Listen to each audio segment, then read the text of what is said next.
Serious times going on in America with the safety of our youth, of our brothers, our sisters, our family. It's some serious times. And usually when there's a problem that I address, I at least have some kind of an idea of a solution to the problem. This one here, I just don't know what to say about the police brutality that continues to plague our people. What's the answer? Is it marching? Protesting? It keeps happening. Over and over again, we keep losing our people to wicked cops. And this system, this country, many of them seem to support it, because it keeps happening with very little consequences. So, if anyone has any solutions, because this could be one of our sons, one of our daughters. I gave a talk the other night about the history of the police department and police brutality cases here in America. I'm just at a loss for words. This cannot continue to happen. And we just stand by and think marching and protesting is the answer? If it was the answer, it would have been solved by now, because this isn't nothing new. We have been being abused by the police department since we've been in this country. I gave the details, the facts, and the cases a couple of nights ago. You can go back on my channel or go back on Facebook and look up that message. And we talked about our brother Stephen Clark out of Sacramento, who was murdered by the police. 20 times he was shot in his own backyard. Alton Sterling, the cops have been let go. Well, they said they're not going to charge them for the murder of Alton Sterling there in Louisiana. I think that happened about 2 years ago. No charges. And then the cop that killed that brother in Cincinnati, a simple traffic stop, he got about $300,000 in back pay. So they are rewarding cops for killing black people. $300,000 in back pay? Where's Darren Wilson these days? See how quickly we forget? Darren Wilson, remember him, the cop that lynched Mike Brown in the streets there in Missouri back in 2014? Where is he? Have we forgotten that fast? Is he sitting behind a desk somewhere, enjoying life, going home to his family? See how quick we forget? Yes, Darren Wilson, where is he? What's he doing? No one talks about him no more. He never served a day in jail for murdering a child.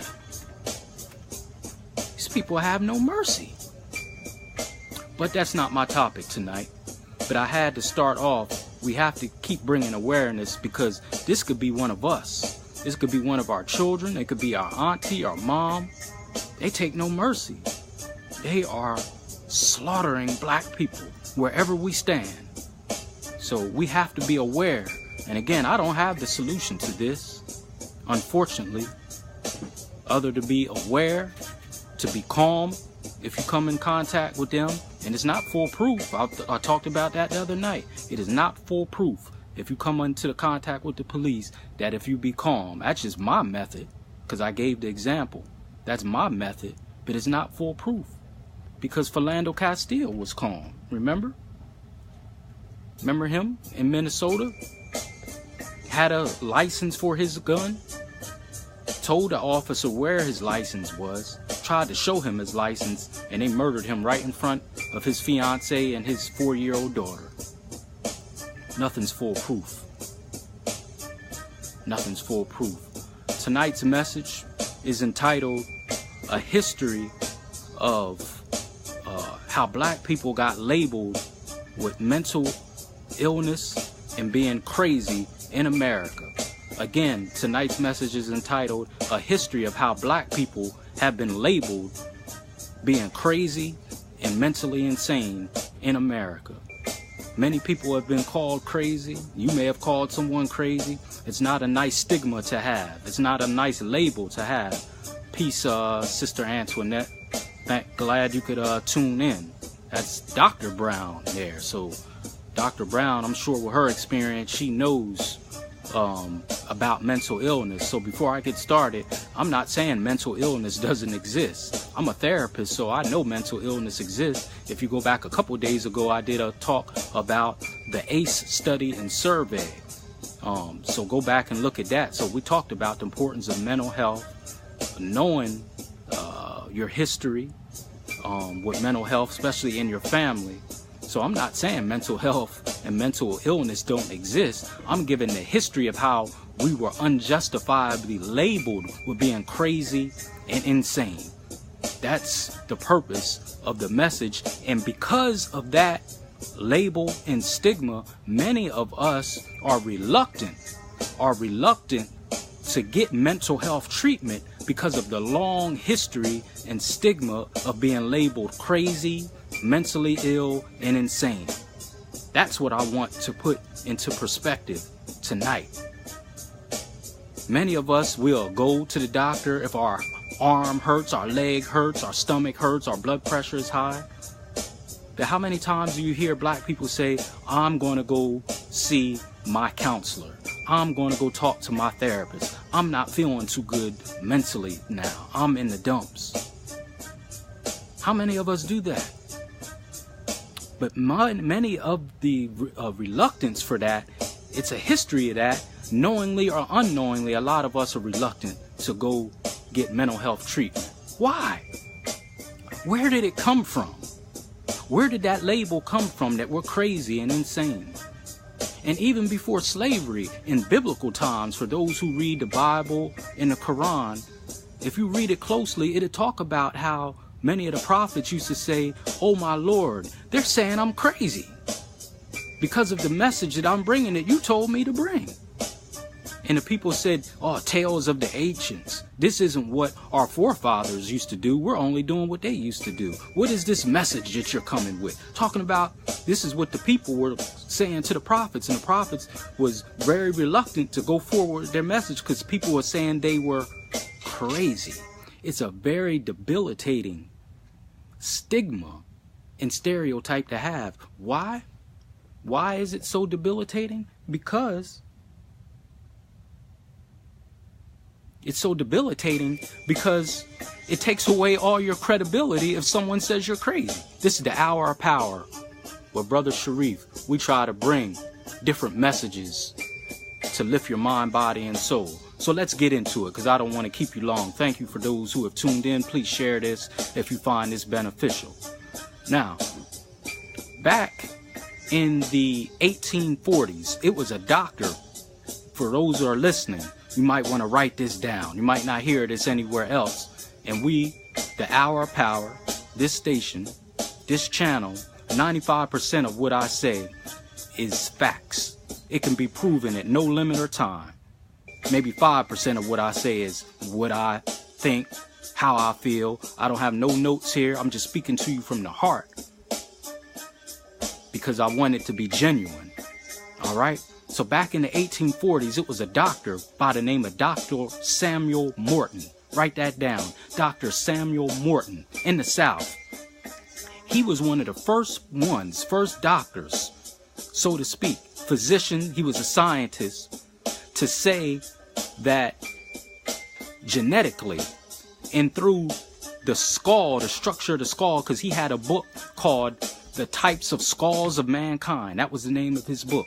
Types of Skulls of Mankind. He collected over 360 skulls, and he said because the skull structure of blacks and whites were different, proved that blacks were inferior and less intelligent.